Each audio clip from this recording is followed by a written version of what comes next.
Hi, this is अभिलाषा। आज हम एक छोटी सी स्टोरी मैं शेयर करूँगी। आई थिंक ये स्टोरी बहुत लंबी है, बट मैं शॉर्टकट में बताऊँगी। आई थिंक लाइफ में ऐसा हर किसी के साथ कभी ना कभी कुछ ना कुछ होता है। प्लीज़ कमेंट करिएगा अगर आपके साथ भी ऐसा कुछ हुआ है, आपकी स्टोरी भी शेयर करना। बहुत ही पहले की बात है। मैं कॉलेज में थी और मैं किसी कोई कॉलेज की फंक्शन अटेंड करके घर वापस आ रही थी। काफ़ी रात हो गई थी, मतलब बहुत ज़्यादा रात नहीं हुई थी, बट उस वक्त हमारा एक डेडलाइन होता था कि 10 से ज़्यादा नहीं होना चाहिए, आप 9 बजे तक तो ट्राई करो कि घर आ जाओ।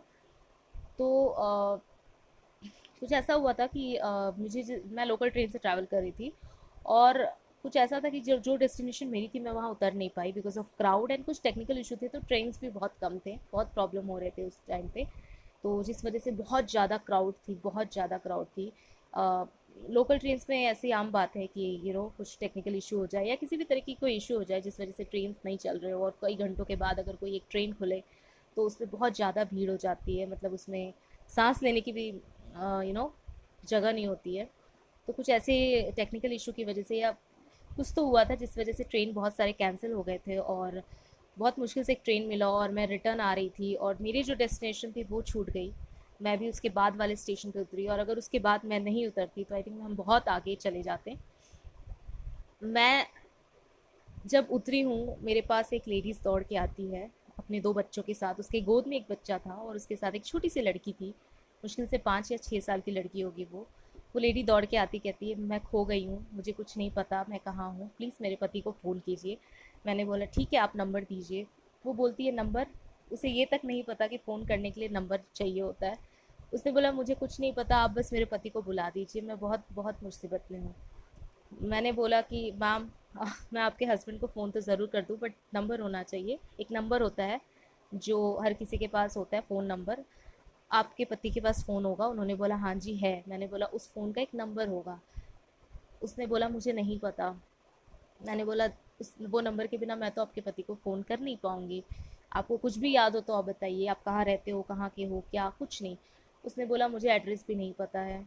ना उन्हें नंबर पता था, ना उन्हें ये पता था कि एक नंबर भी चीज़ कोई होती है। I was really worried that time कि ओ गॉड, ऐसे भी लोग होते हैं। इसमें उनकी गलती नहीं है, बट आई थिंक ऐसे हैं लोग दुनिया में। अ, मुझे कुछ समझ में नहीं आ रहा था कि मैं क्या करूं। उसकी लड़की से फिर मैंने बात किया कि बेटा तुम्हें अगर नंबर पता हो। वो लैंग्वेज ही नहीं समझ पा रही थी। फिर मैंने वहाँ की लैंग्वेज में बात किया, बंगाली में। बहुत ट्राई किया समझाने का। देन ऑलमोस्ट 10-12 मिनट या 10-15 मिनट बाद उस लड़की ने मुझे दो नंबर बताए। वो दोनों नंबर गलत थे, बट फिर भी उस लड़की ने ट्राई किया। आई थिंक बहुत छोटी सी लड़की थी वो।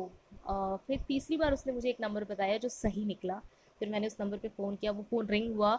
उसके हस्बैंड ने वो फ़ोन उठाया और मैंने उसको समझाने की कोशिश की। आई थिंक वो खुद ही बहुत ज़्यादा परेशान था, अपनी बीवी और बच्चों को ढूंढ रहा था कि वो मेरे फ़ोन में कुछ रिस्पॉन्स नहीं कर पा रहा था, कोई जवाब नहीं दे पा रहा था।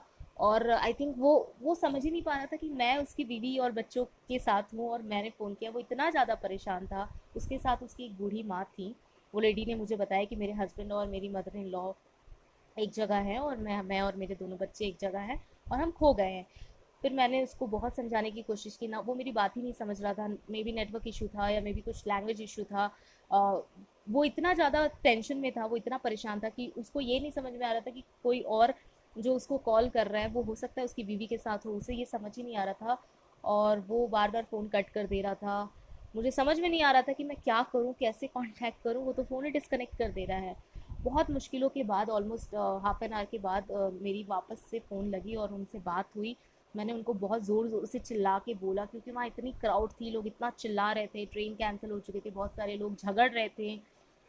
और फिर मुझे बहुत चिल्ला चिल्ला के बात करना पड़ा। मैंने बहुत चिल्ला चिल्ला के बोला कि प्लीज़ आप सुनो मेरी बात, आप जिसे ढूंढ रहे हो, आपकी वाइफ, आपके दोनों बच्चे मेरे साथ हैं, हम लोग इस जगह पे हैं। या तो आप आ जाओ इस जगह पे, या तो आप कहाँ हो बोलो, मैं उनको लेके आती हूँ। फिर उन्होंने मुझे बताया कि मैं इस जगह पे हूँ जहाँ मुझे एक्चुअली जाना था, जिस डेस्टिनेशन पे मुझे उतरना था वो वहाँ उतर चुके थे अपनी माँ को लेके। तो वो बोले मेरे साथ मेरी बूढ़ी माँ है, प्लीज़ आप मेरी बीवी और बच्चों को यहाँ तक ला दो। फिर मैंने बोला ठीक है, अभी यहाँ से कोई ट्रेन नहीं है, बट मैं ट्राई करती हूँ, आप जहाँ हो प्लीज़ वहीं रहना। जितनी जल्दी हो सके मैं आपकी वाइफ के साथ वहाँ आती हूँ, मुझे भी वहीं आना है। तो उसके बाद ये हुआ। बहुत मुश्किलों के बाद बहुत कंफ्यूजन था, अरे यार क्या करूँ, दो दो बच्चे हैं, एक लेडी है, इतनी भीड़ है, कैसे हम ट्रेन में वापस चढ़ेंगे, कैसे वापस उतरेंगे, अगर चढ़ भी गए तो फिर जो स्टेशन पे हमें उतरना है वहाँ वापस कैसे उतरेंगे, क्योंकि जो सिचुएशन पहले हुई थी वो वापस हो सकती है। और एक ट्रेन आया, वो छूट गया क्योंकि बहुत भीड़ था। फिर मैंने उस लड़की को बोला कि छोड़ दो अभी मत चढ़ो, बिकॉज वापस से वही कंडीशन होगा। और दो छोटे बच्चे, एक बच्चा उसके गोद में था, एक लड़की थी वो भी बहुत छोटी सी थी। मैंने बोला अभी छोड़ दो, ये जाने दो, मे भी आधा घंटा बाद आए या जब भी आए, मैं उसके बाद हम लोग चलते हैं। फिर मैंने अपने घर पे फ़ोन किया कि भाई ऐसी ऐसी सिचुएशन है, मैं बाहर फंसी हूँ, थोड़ा लेट होगा मुझे आने में। फिर वापस जब दूसरी ट्रेन आई तो उसमें हम चढ़ गए, और मैं उतरी स्टेशन पे वापस। मैंने उसके हस्बैंड को फ़ोन किया कि हम आ चुके हैं, प्लीज़ आप रिसीव कर लो अपनी वाइफ को और अपने बच्चों को। फिर से वो मेरी बातें नहीं समझ रहा था, बहुत कम्युनिकेशन प्रॉब्लम था, बट जैसे तैसे करके वो आदमी आया, उसकी बूढ़ी माँ थी उसके साथ में। मैं दूरी थी, मैंने उसकी बीवी बच्चों से मिल ली है, मैं चली गई। उस आदमी ने मुझे फ़ोन किया, उसे ठीक से थैंक्स भी बोलना नहीं आ रहा था, वो शुक्रिया अदा करना चाहता था। 2 बार उसने मुझे फ़ोन किया। मैंने बोला भैया आप अपनी बीवी से मिल गए, मैं समझ गई, आप प्लीज़ हमसे ध्यान रखना, होता है ऐसा। फिर कुछ दिनों बाद उसकी बीवी, मतलब उसी आदमी के फ़ोन आया था और उसकी बीवी ने मुझसे बात करने की कोशिश की। वो ठीक से बात नहीं कर पा रही थी, मुझे नहीं पता, मे बी लैंग्वेज इशू था, बट उन्होंने वो ज़ाहिर किया। शायद उन्हें अचानक से मेरी याद आ गई, मेरा नंबर उन्होंने रखा था और फ़ोन आया तो मुझे भी लगा ये नंबर तो जाना पहचाना है। और कुछ ही दिन बाद, मतलब जो ये इंसिडेंट हुई थी उसके कुछ ही दिन बाद फ़ोन आया था, और बस बिकॉज ऑफ कम्युनिकेशन वो मुझे ठीक से कुछ बोल नहीं पा रहे थे या मैं उन्हें कुछ ठीक से समझा नहीं पा रही थी। लेकिन ये बहुत छोटी सी चीज़ है, ये कोई बड़ी बात नहीं है, किसी को आप कॉल कर दो या किसी को आप मिला दो, कहीं कोई खो गई, बहुत ही छोटी सी बात है, बट ऐसा होता है। आई थिंक बचपन में एक बार मैं गुम हो गई थी, वो भी दूसरे जगह। मुझे पता है, वो मेमोरी मेरे माइंड में बैठी हुई है, मुझे पता है खो जाना क्या होता है, और मैं तो बहुत छोटी थी। उस बच्ची को जब मैंने देखा ना तो मुझे वो दिन याद आया जब मैं खो गई थी, और उस बच्ची की वजह से ही आई थिंक मैं उसके पापा से कांटेक्ट कर पाई। पता नहीं क्या हुआ उस लड़की को, मुझे ऐसा लग रहा था उसे भी नंबर नहीं पता है, क्योंकि जिस तरीके से वो नंबर बता रही थी या मतलब जो सिचुएशन था ना, अगर आप वहाँ रहते तो समझ पाते। अ, बहुत ही अजीब सा सिचुएशन था, बहुत कम ऐसे लोग होते हैं जिन्हें नंबर नहीं पता होता। मैं ताज्जुब थी उस लेडी की बात सुन के कि नहीं आप बस फ़ोन लगा दो, उसे ये तक नहीं पता था कि नंबर क्या होता है। मुझे बहुत इच्छा थी कि मैं उन लोगों से मिलके उनको समझाऊं कि प्लीज़ अपने साथ एक एड्रेस नंबर लिख के रखो, याद करके रखो, बिकॉज़ ये सारी चीज़ें बहुत इंपॉर्टेंट होती है। बहुत बार ऐसा होता है। आई थिंक वो लड़की को मैं हैट्स ऑफ करूँगी कि वो बच्ची एटलीस्ट उसे नंबर याद था, या कुछ तो मिरेकल हुआ यार, मतलब 2 बार नंबर गलत बताया उसने। तो ये सारे इंसिडेंट्स जब याद आते हैं ना तो लगता है कि दुनिया में ऐसे लोग भी हैं। आई थिंक ये लोग बहुत सीधे साधे लोग होते हैं, बहुत सिंपल लोग होते हैं, और ऐसे सिंपल लोगों को मतलब क्या कहते हैं, मतलब मैं यही प्रे करूँगी कि जो भी जहाँ पे भी रहें अच्छे से रहें और साथ रहें, कभी इस तरीके से बिछड़े ना। मैं इस वीडियो के द्वारा मैं यही बताना चाहती हूँ, कभी भी कहीं पे भी अगर आप किसी की मदद कर पाओ किसी भी तरीके का, ज़रूरी नहीं कि वो मदद आप फाइनेंशियली टर्म्स में करो, फाइनेंशियल हेल्प ही हेल्प नहीं होता है। आप छोटी छोटी हेल्प होती है यार। कुछ भी अगर कर सको किसी के लिए तो प्लीज़ ज़रूर करना।